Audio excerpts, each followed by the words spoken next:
Hai, good evening Harakers. Balik lagi nih ketemu sama Rani Sutari di Pillow Talk. Seperti biasa, setiap hari Kamis dari jam 9 sampai jam 11 malam kita akan ngobrol-ngobrol mengenai hal yang seru-seru, yang intimate or maybe a bit taboo. Well, hari ini aku gak sendirian, hari ini aku ada di Seno Party. Lebih tepatnya di AA, dan di atasnya ini ada AO Space, di mana sudah dipinjamkan Stockholm Private Bar-nya. Thank you so much untuk AO Space, dan pastinya thank you so much untuk narasumber aku yang cantik. Halo, terima kasih. Selamat datang, selamat malam. Ada Nabila Ghashani, ini hipnoterapis, human design reader, dan juga pastinya energetic healer. Wow, lengkap. Paket combo nih ya. Ini kayaknya malam ini bakal seru sih obrolannya, Nap ya. Soalnya gue pengen nanya-nanya mengenai hipnoterapi. Oke. Hipnoterapi ini kan masih banyak yang miskonsepsi gitu kan. Betul. Dan juga masih ada yang bilang, aduh ngapain kamu hipnoterapi, nanti kamu jadi gila gitu. Betul.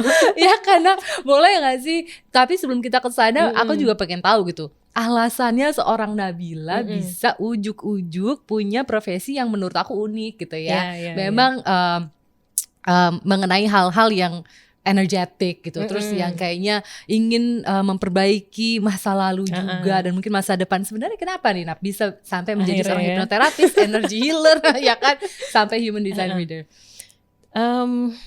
Sengaja nggak disengaja, sebenarnya nggak pernah ada niatan, karena waktu dulu kita kecil kan kayaknya nggak ada ya profesi hipnoterapis tuh nggak ada, jadi nggak pernah kebayang. Dulu ya cita-citanya ya jadi ya bisnismen apa segala macam ya, nggak pernah kepikiran. Kemudian at some point di waktu itu umur 20-an tertarik sama past life sebenarnya awalnya tuh. Tertarik sama past life, terus cari-cari bukunya, cari-cari praktisinya di Jakarta tuh di mana, di Indonesia di mana. Akhirnya nemu nih satu praktisi past life. Kemudian ikut kelasnya, ikut workshopnya, dan ternyata di situ baru tahu, oh ternyata past life ini menggunakan teknik namanya hipnoterapi. Oke, abis dari workshop itu nyobain lah ke teman-teman, ternyata berhasil. Oh gitu. Ternyata yang awalnya galau, pas buka mata, aku udah ikhlas. Oh udah ikhlas, let go. Udah gitu let go, udah move on. Oke. Iya. Nah akhirnya dari situ jadi makin tertarik. Mempelajari lagi lah si hipnoterapi ini sampai akhirnya jadi certified hypnotherapist. Gitu. Wow. Jadi nggak disengaja sebenarnya. Sebenarnya gara-gara iseng ya. Tapi lucu ya, karena ini awalnya adalah mengenai past life. Ini kehidupan masa lalu sebelumnya. Ini nanti we'll get into this topic a bit later. Karena gue pengen tahu dulu gitu sebenarnya asal muasalnya si hipnoterapis tuh apa, dari mana datangnya, siapa yang invent gitu. Kenapa juga orang perlu hipnoterapi? Iya. Jadi sebenarnya hipnoterapi ini memang di masyarakat memang masih banyak miskonsepsi ya. Betul. Yang tadi kamu bilang gitu.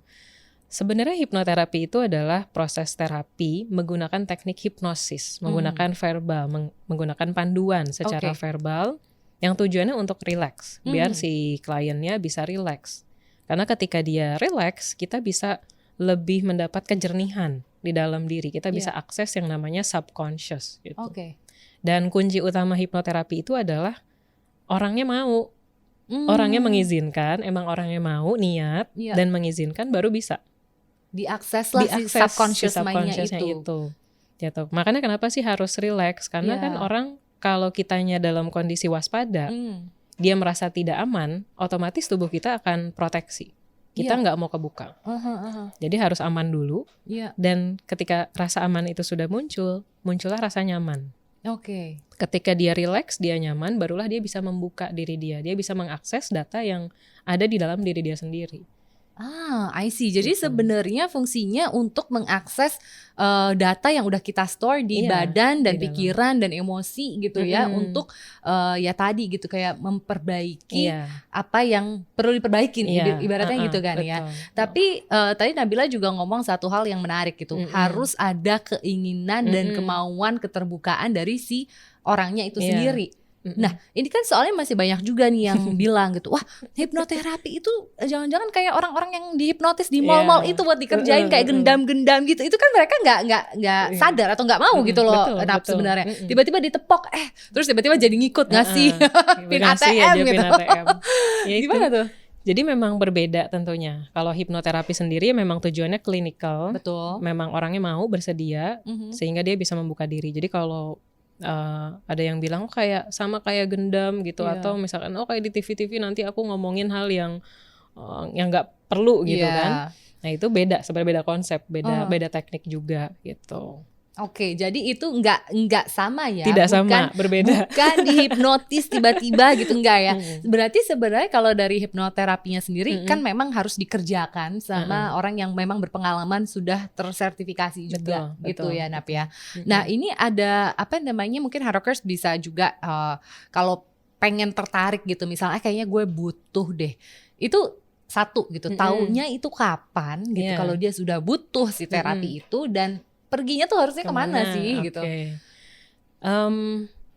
Ketika kita punya masalah dan masalahnya itu berulang, misalkan galau kan.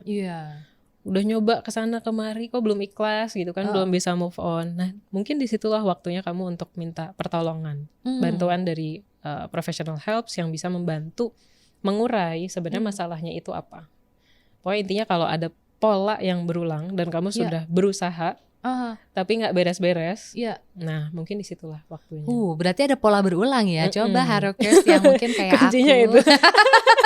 mencoba nggak jadi terus, gagal mulu kayak percintaan. Kayaknya emang gue harus hipnos. Sebenarnya udah sih, gue udah pernah mencoba sekali hipnoterapi juga nih Harokers di Bali waktu itu ya kan, ala-ala galau gitu. Healing ya kan, healing pandemi kan. Tapi memang iya sih, aku juga jujur gitu setelah si hipnoterapi itu apa namanya kayak sempet lah ya kayak beberapa hari tuh agak lemes loh, lumayan kayak capek gitu ya.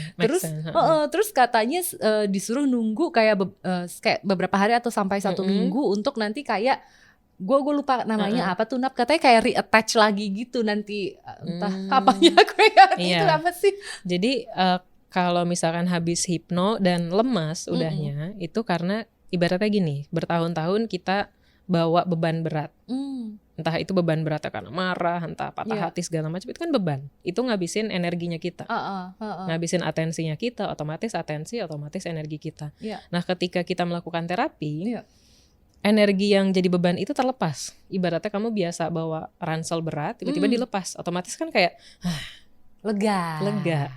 Akhirnya tubuh kamu bisa beristirahat dan butuh waktu adjustment untuk si tubuh benar-benar fully lagi gitu energinya. Karena ibaratnya ada energi yang sudah rilis, dilepaskan. Nah, akhirnya butuh waktu untuk adaptasi, untuk rekalibrasi lagi gitu. Energinya. Pantes ya. Jadi memang orang yang melakukan hipnoterapi ini memang harus udah ready gitu, sama si konsekuensinya itu sendiri. Tapi Nap, sebenarnya ketika melakukan hipnoterapi itu sendiri kan memang ada kayak beberapa tahapan ya. Kayak tadi mungkin pertama-tama udah pasti orangnya juga harus sadar, harus mau terbuka dan memang mau gitu, menyadari lah ada sesuatu yang salah gitu. Tapi sebenarnya step by stepnya tuh ada apa aja sih Nap gitu, biar Harokers juga kayak tahu gitu sebenarnya dilakuinnya kan juga memang harus sama terapis yang benar gitu pastinya. Jangan sampai nanti loh kok kayaknya ini nggak gini deh harusnya gitu. Step by stepnya itu apa Nap?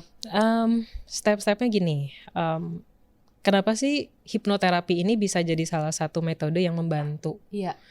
Karena tujuan hipno adalah untuk mereprogram atau memaknai ulang. Simpelnya gitu. Kita memaknai ulang suatu kejadian yang misalkan gini, waktu dulu kamu misalkan kecewa sama seseorang atau marah, sedih sama seseorang. Bisa jadi marah ini karena apa? Apakah betul karena orang itu niat nyakitin kamu, atau di pikiran kamu kayaknya dia orangnya jahat deh, makanya aku marah sama dia. Jadi ketika kita dibawa mundur, kita diminta dengan jernih untuk memaknai ulang. Jadi Kenapa kayak kita melihat lagi kembali kejadian yang ibaratnya kayak nge-rewind lagi kejadian yang memang sudah membuat kita tadi sakit hati itu dan lain-lain. Kita balik lagi, kita lihat lagi secara jernih apa memang benar kejadiannya seperti itu. Gitu ya Nap ya? Betul. Dan kemudian untuk kita bisa jernih ini kan pertama apa sih emosi yang tadi itu harus rilis dulu. Makanya dengan hipnoterapi kita bisa membantu klien untuk rilis emosinya. Mungkin dulu dia nggak sempat untuk bisa menjelaskan, mungkin ada hal yang mau dia sampaikan tapi nggak berani, jadinya ketahan. Itulah yang jadi emosi yang tersimpan, di tubuh Mm-mm. dan akhirnya kebawa sampai bertahun-tahun gitu. Makanya butuh si hipnoterapi ini biar untuk nge-crack si masalah-masalah itu dan akhirnya kita kayak menganalisa ulang gitu kali ya, Nab ya. Itu yang disebut reprogram tuh sebenarnya itu. Reprogramming. I see. Jadi kayak kita tuh lagi ngeriset pikiran atau emosi kita. Sebenarnya gitu ya hipnoterapi. Jadinya netral lagi. Iya, Selesainya ujungnya netral lagi Oh, gitu. I see. Nah, tapi kalau kayak tadi aku kan juga nanya gitu sih step by step itu seperti apa sih? Nah, misalnya kayak kita akan pastinya dibuat dulu, dibuat relax dulu dan lain-lain. Itu seperti apa tuh, Nab? Oke, di dalam tubuh kita ini ada 3 pikiran, simpelnya gitu. Ada pikiran sadar, conscious, ada pikiran bawah sadar, subconscious, dan unconscious, pikiran tidak sadar. Nah, bank data kita, memori kita itu tersimpannya di subconscious. Banyak klien yang emang aku bisa ya ingat memorinya, aku udah lupain gitu kan. Karena apa? Adanya di pikiran sadar. Saat ini ketika kita ngobrol kayak gini, yang dominan, yang aktif adalah pikiran sadar. Yang ada di gelombang beta. Kemudian dengan relaksasi yang awalnya beta jadi alfa. Alfa itu relax. Kita duduk lama-lama gini, santai, ngobrol chit-chat sama teman. Itu udah mulai turun, relax. Nah, ketika kita meditasi, alfa pun kita bisa akses alpha state itu dengan meditasi.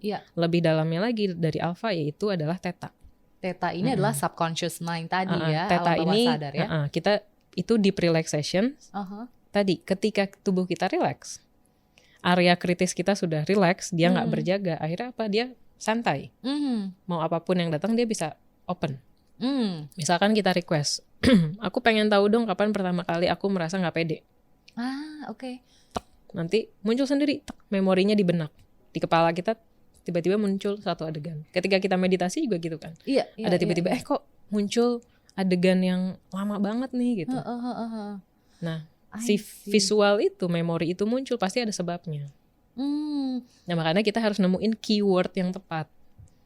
Keywordnya apa? Kamu mau nyari apa? Gitu. Makanya tadi kenapa dibilang bahwa hipno ini memang harus orangnya mau, orangnya niat. Gitu. Jadi dalam satu sesi memang goalsnya tuh jelas apa. Aku pengen bisa lebih percaya diri. Oke, sumbernya apa? Kita lihat, karena aku merasa biasanya ya nggak percaya diri itu karena aku merasa nggak berharga. Atau aku merasa aku nggak penting, jadi atau aku merasa kecil. Nah, kita keywordnya itu. Ibaratnya kamu mau nyari data di komputer, kamu tinggal ketik Google-nya Google search untuk. Makanya keywordnya harus tepat gitu kan. Aku mau kembali ke momen dimana aku merasa kecil. Nanti muncul tuh ada beberapa adegan. Nanti kita lihat yang paling pertamanya, pencetus awalnya apa, yang mana. Wow. Jadi sebenarnya ini pentingnya juga ya dilakuin sama terapis yang benar gitu ya, karena butuh kesensitivitasan dari si terapis juga untuk menemukan keyword yang tepat sebenarnya gitu ya. Dan by the way tadi kan Nabila sedikit mention gitu bahwa tujuannya si hipnoterapi ini memang tadi kayak mau recalibrate dan kayak memaknai ulang. Tapi sebenarnya kan hipnoterapi itu banyak tujuannya ya, Nab ya. Soalnya kayak memang kalau orang yang mempunyai masalah di masa lalu, ada sakit hati, trauma dan lain-lain, itu kan jatuhnya kita kayak flashback gitu ya. Tapi sebenarnya tujuan lainnya ada gak sih? Karena tadi Nabila juga sempat bilang gitu kayak mungkin ada masalah tidak percaya diri atau mungkin ada orang yang kayak sesimpel dia fobia gitu kan. Atau ada soalnya juga. kan ada juga tuh yang hypnobirthing atau gimana biar gak sakit ketika melahirkan katanya gitu. Hipnodentis juga ada biar gak takut. Biar gak takut. Serius biar gak takut ke dentis. Gue mau deh itu. Ada. Itu jadi banyak macamnya sebenarnya hipnosis ya. Kita bahas hipnosis dulu. Hipnosis itu tadi proses relaksasi sehingga kita masuk ke dalam kondisi theta gitu. Nah, kalau yang kita lihat di TV itu hypnostage namanya. Apa tuh? Hypnostage itu ya memang tujuannya untuk entertainment. Jadi beda dengan clinical hypnotherapy.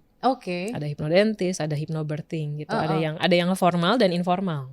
Kalau yang formalnya ya clinical hypnotherapy. Kalau yang informalnya yang tadi ada kan hypnomarketing gitu kan, biar kita bisa relax dan dapetin apa yang kita mau misalkan gitu. Atau kayak hipnodentis kan relax dan sehingga prosesnya lancar gitu. Oh, I see. Jadi ada formal, ada informal gitu. Iya. Tapi yang sebenarnya lebih baik dilakukan mungkin yang formal kali ya. Kalau memang lo punya masalah yang mendalam gitu kan. Dan ini kan harus sama orang yang tepat dan diceritain dulu. Oh ya, by the way, kan kalau misalnya ada orang nih datang ke Nabila gitu ya kan, pastinya ada sesi konsultasi dulu gitu. Betul. Itu tuh apa namanya, apakah akan langsung Nabila bilang, oh ya kayaknya kamu fix butuh hipnoterapi gitu. Gimana tuh Nabila juga kayak mengartikan permasalahan si klien. Jadi memang kalau klien datang ke saya nggak langsung datang, kamu nggak pede, duduk kita hipno, nggak langsung gitu. Tapi di sesi pertama itu kita konseling dulu. Nanti si klien akan cerita masalahnya apa. Nah, nanti di sana saya juga bantu untuk mengurai masalahnya atau itu apa, dan kita dapetin keywordnya tadi. Nah, keywordnya ini saya sebut dengan nama limiting belief. Limiting belief yang mau kita cari. Iya. Aku juga pernah dengar sih about limiting belief ya. Ini adalah kepercayaan yang kita sebenarnya percayain di diri sendiri, padahal sebenarnya nggak perlu dipercayain juga ya. Karena ada beberapa yang nggak perlu ternyata. Iya. Atau mispersepsi tadi. Kayak diri kamu tadi misalkan ya, contoh yang tidak percaya diri, dia percayanya diri dia tuh kecil. Iya. Nggak penting, nggak berharga gitu ya. Padahal enggak gitu kan. Gitu. Cuman siapa yang percaya ini? Diri dia yang dulu yang mungkin terluka. Kan mungkin sekarang kamu sudah tidak terluka nih. Jadi kamu benerin diri kamu biar pede lagi gitu ya, Nap ya. Banyak juga misalkan yang ada public figure misalkan, atau bahkan orang yang sudah sukses gitu, tapi dia datang dan dia bilang aku nggak pede gitu. Oh iya? Ada juga gitu. Public figure nggak pede? Ada. Aku nggak pede, aku nggak percaya diri, aku tuh ngerasa nggak mampu gitu, apapun lah itu. Oh gitu. Nah, kenapa? Karena inner child dia bisa jadi ada satu inner child dia yang merasa terluka dan dia meyakini bahwa dia tuh nggak mampu, nggak bisa. Padahal diri dia yang present yang sekarang lo aja bisa, lo aja mampu ngelakuinnya, tapi kok lo masih belief punya that limiting belief. Kalau gue tuh kayaknya nggak bisa deh. Itu gitu yang tarik-tarikan, yang jadi inner conflict. Karena apa tadi ada limiting belief. Ibaratnya ada satu program. Belief itu kan kayak program ya, keyakinan kita. Ada satu keyakinan, ada satu program yang nggak sejalan nih sama program yang lain, jadinya ngehambat, narik terus. Nah, jadi nggak optimal. Gitu. Iya. Jadi kalau lo pengen punya kehidupan yang optimal, lo tahu dulu apa yang mesti dibenahin gitu. Betul. Kan. Tapi tadi Nabila bilang, maksudnya masalah yang bisa dibenahin sama hipnoterapi gitu kan. Udah banyak tadi contohnya, tapi Nabila juga sempat mention yang di awal nih tentang past life. Karena kan kalau tadi Nabila ngomong, Ran mungkin ada limiting belief yang keyakinan ditanamkan sejak kecil padahal nggak benar keyakinannya gitu loh. Nah, tapi mungkin nggak sih ada masalah lain kayak ya itu tadi si past life itu gitu. Ini kalau kita ngomongin past life ini seru nih kayaknya. Soalnya katanya nyambung sama soul kita, arwah zaman dulu leluhur ya kan. Nah, cerita dulu ya. Jadi ketika klien datang ke saya kan konseling dulu nih. Betul. Sampai kita nemu limiting belief-nya. Kemudian di sesi pertama kita lakukan terapi dulu, self healing dulu. Dan kalau memang dia butuh hipno, baru nextnya kita lakukan hipno ya. Nah, kalau yang biasanya pada umumnya itu kita ketika melakukan hipno, kita menggali inner child. Inner child itu berarti trauma di masa kecil. Di kehidupan sekarang. Iya. Gitu. Nah, ternyata ada beberapa case, ada beberapa orang yang sudah melakukan hipnoterapi, dia sudah melakukan proses pendamaian dengan orang yang melukai dia waktu dia kecil. Tapi kok muncul terus nih gejalanya, misalkan, tapi kok aku kayak masih gini, atau sesimpel gini deh, lumayan banyak soalnya. Klien yang dia susah move on, dia punya satu hubungan, heartbroker, susah move on. Dia punya hubungan sama seseorang dan hubungan ini berlangsung bertahun-tahun, bahkan ada sampai belasan tahun. Wow. Bahkan mungkin dia sudah menikah, yang pasangannya pun sudah putus nyambung, dia menikah, udah punya anak, tapi kok kayak narik-narik terus nih, kenapa gitu. Ditanya, aku happy kok sama pasangan aku, tapi entah kenapa kayak kemimpiin terus lah, apalah gitu, kayak nggak beres-beres hubungannya. Ngeri apa?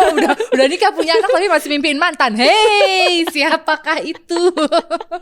Gitu. Nah, Nah, ketika di hipno, kalau saya sendiri melakukan past life regression itu saya nggak mengkhususkan.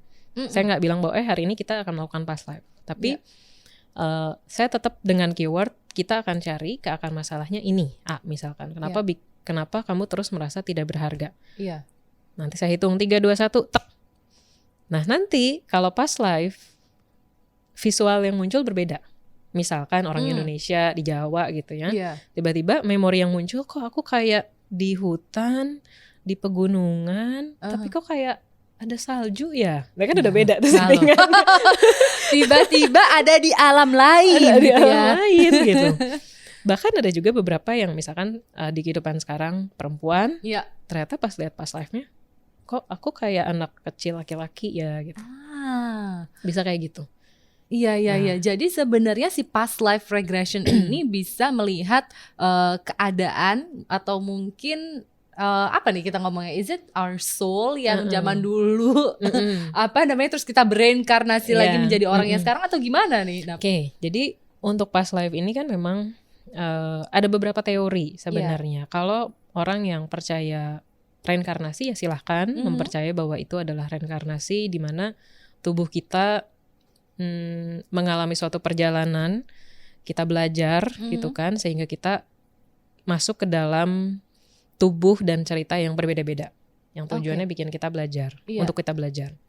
Itu teori yang pertama. Teori yang kedua, bisa jadi visual yang muncul, memori yang muncul ketika melakukan hipno, bisa jadi itu adalah memori leluhur kita, yang jauh, bukan hanya kakek nenek, mungkin sebelum-sebelumnya itu gitu. Iya. Ada teori yang seperti itu bilang, karena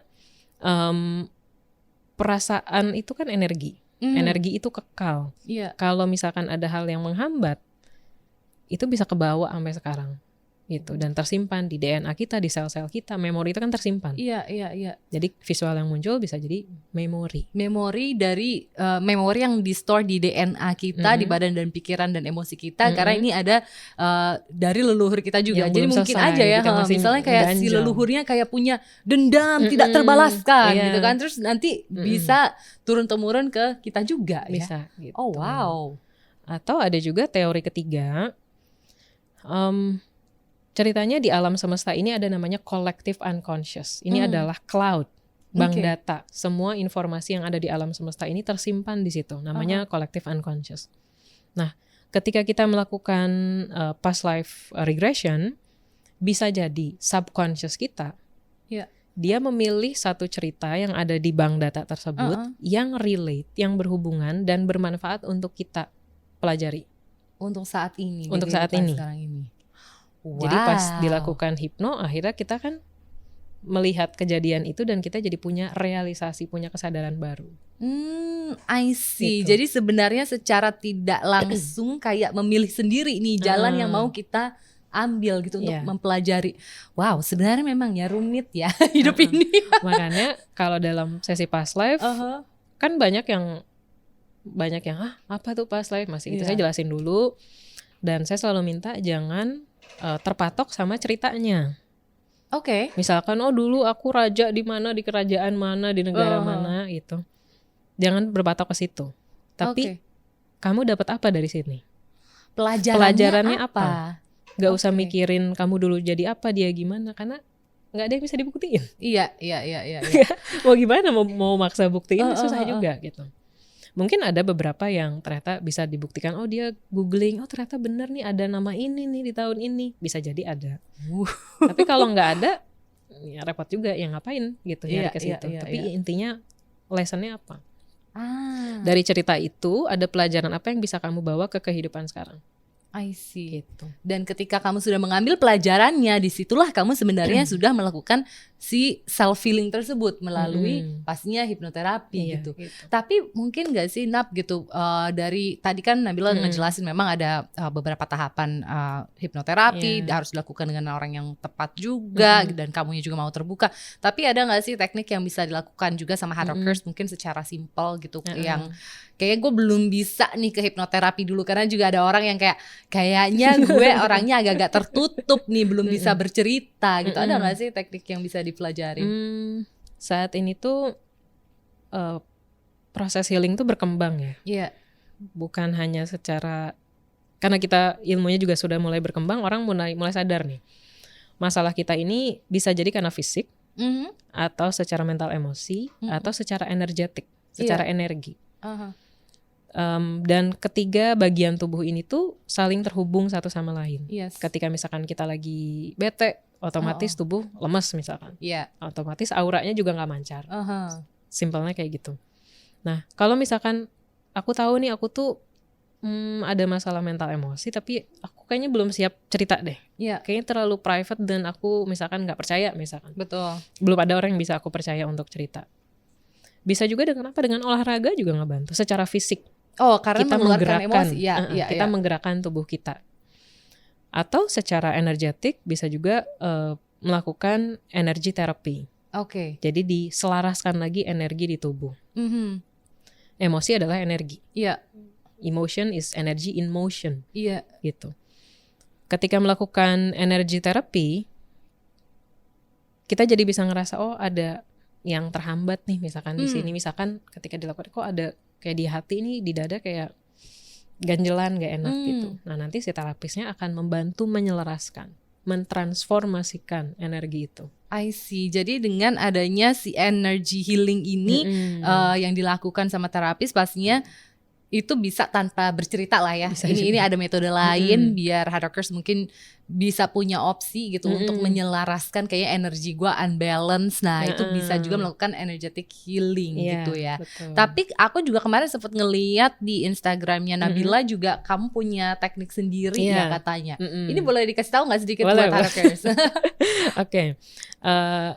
Akhirnya setelah beberapa tahun melakukan proses hipnoterapi segala macam, akhirnya aku masuk ke dalam kesimpulan bahwa intinya untuk orang bisa sembuh, untuk bisa berdamai, pertama dia harus mengakui dulu. Accept dulu. Dan dia harus jujur sama diri dia. Dia merasa sedih, marah, apapun itu jujur. Kalau dia udah tahu pilihan mau dilepas atau enggak. Akhirnya aku punya 3 pilar ini. Nah, dari 3 pilar inilah akhirnya aku merumuskan satu teknik namanya ABIGO. ABIGO ini kepanjangan dari tadi, accept, be honest with your own feeling, and let it go. Wow, silakan diceki-ceki ke Instagramnya ABIGO dan juga Nabila Ghazani ya.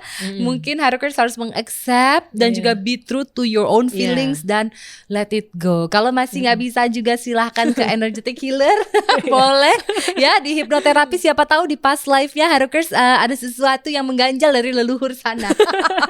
Wah, sumpah nggak kerasa udah ngobrol-ngobrol sepanjang ini. Kayaknya masih pengen ngobrol lagi sama Nabila. Kalau gitu kita ketemu aja gimana ya di episode berikutnya. Tapi kali ini kita bakal ngomongin hal yang beda ya.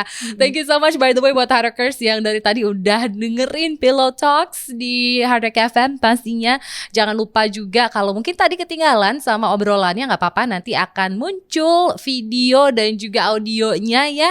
Secara visual lo juga bisa nonton nanti di YouTube channelnya Hard Rock FM dan juga bisa di search di Spotify MRA Media Pillow Talks ya. Dan pastinya I would like to say thank you so much untuk AO Space di Gunawarman Senopati area ini yang sudah meminjamkan Stockholm barnya, dan ini keren banget, nyaman banget, berasa di rumah banget Pillow Talk kita malam hari ini. Kalau gitu kita ketemu lagi di Pillow Talks episode berikutnya. Have a good night hardworkers. Bye bye.